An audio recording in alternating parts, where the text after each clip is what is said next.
Long before empires rose, this land shaped human survival. Rivers shaped early life, feeding survival and memory. Archaeology reveals Southeast Asian communities living here thousands of years ago. By the first millennium BCE, agriculture reshaped daily survival. Bronze technology reshaped tools, rituals, and early warfare. From nature emerged stories explaining origin, order, and identity. Across civilizations, myths answered questions science once could not. In this land, one legend shaped generations for thousands of years. Dragons and fairies symbolized water, mountains, and survival. Legends reflected geography, not fantasy, shaping cultural memory. From legend emerged leadership, lineage, and early authority. Communities united, forming the first organized societies. Power slowly centralized, guided by ritual and tradition. Drums carried meaning beyond music, signaling unity and authority.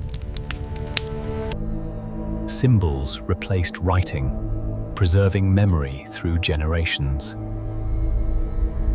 Society expanded, but unity required structure and order. These foundations prepared a state yet to be named. Soon, legend and power would merge into early kingdoms. But external forces already watched from the north.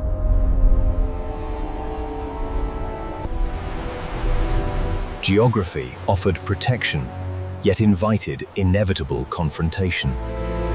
Survival demanded resilience, adaptation, and collective strength. These traits would define centuries of resistance ahead. History would test these foundations sooner than expected. The First Kingdom would soon stand against powerful neighbors. But every kingdom is born, facing forces it cannot yet see. From scattered communities, the first Vietnamese state slowly emerged.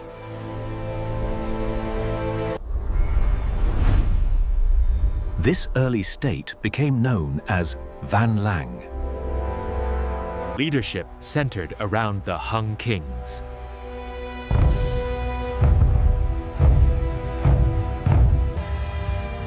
Power rested on ritual, lineage, and collective loyalty.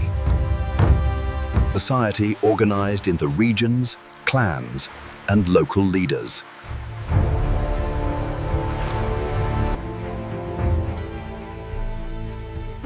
Agriculture sustained population growth and stability.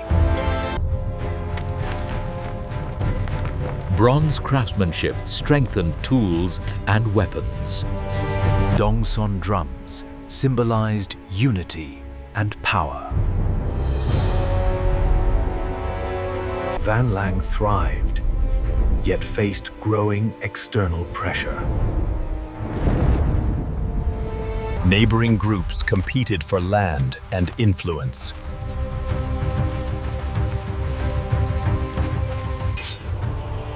A new power rose among the Ao Viet people.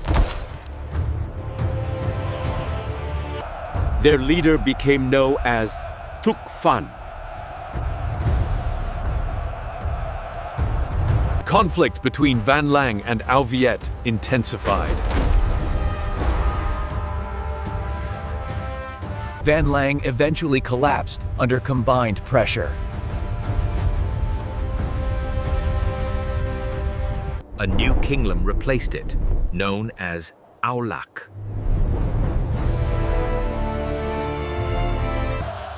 Thúc Phan became An Duong Vuong. Koloa stood as a powerful defensive capital.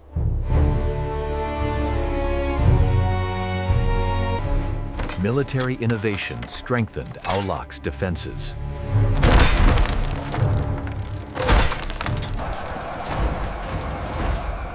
Yet powerful empires to the north had noticed this land. Qin forces marched southward toward Aulak.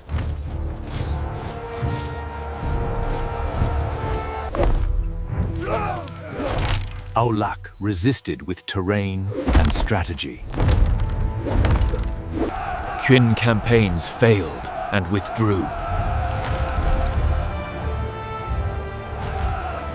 Peace followed, but danger remained.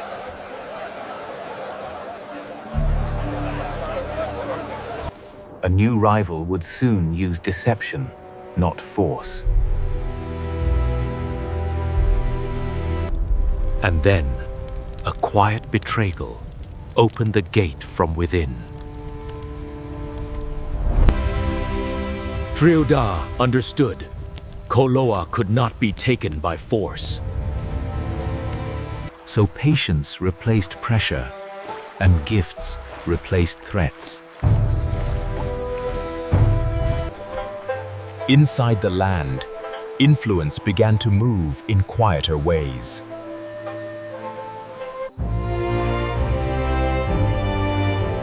Authority no longer relied on force alone. Trust became a tool shaping loyalty and obedience. Yet not everyone accepted this growing concentration of power. Unity strengthened some communities while unsettling others. Movement along rivers carried both wealth and tension. Trade connected regions that once stood apart. Beneath calm exchanges, rivalries quietly began to form. Control of waterways shaped movement, harvests, and authority. Seasonal floods demanded coordination across communities. Those who organized labor gained quiet influence.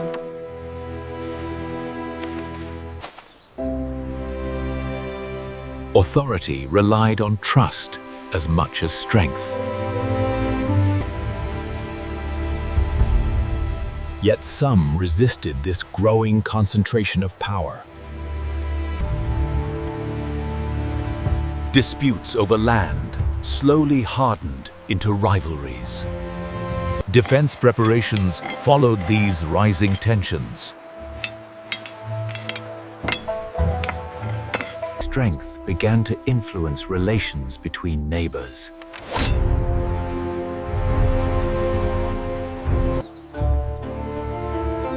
Balance depended on restraint as much as preparedness. Calm endured, but pressure continued to build. Tension lingered as daily life continued without open conflict. Cooperation and suspicion existed side by side. Resources became carefully measured and guarded. Messages traveled slowly along rivers and paths. Tension existed, held beneath silence and custom.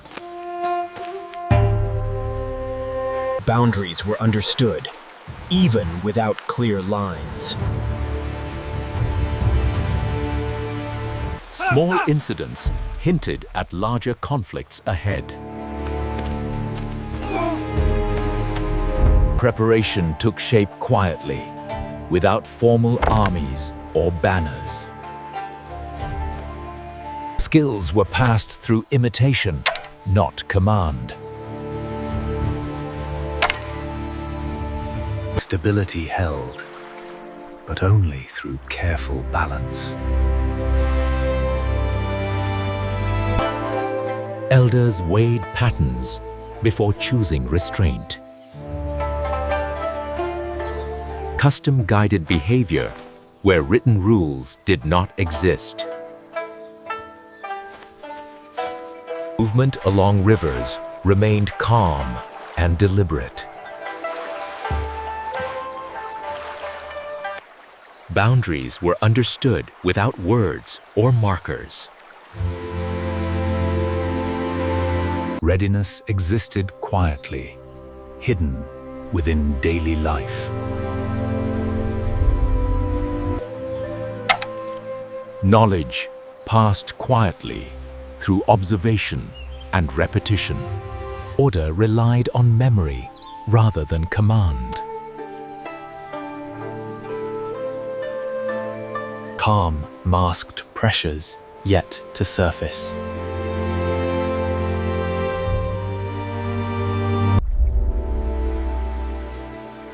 Stability endured through patience and restraint.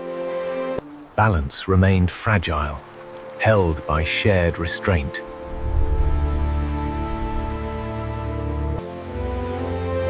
Seasons continued to shape choices across the land.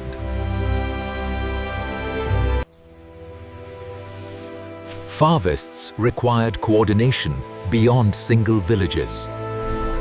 Exchange followed paths carved by water and habit.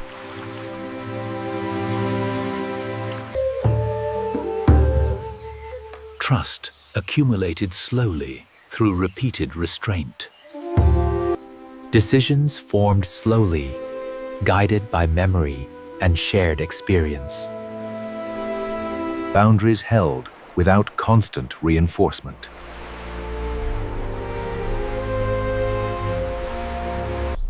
Preparedness remained part of ordinary life. Stability depended on patience more than force. Balance endured through shared restraint.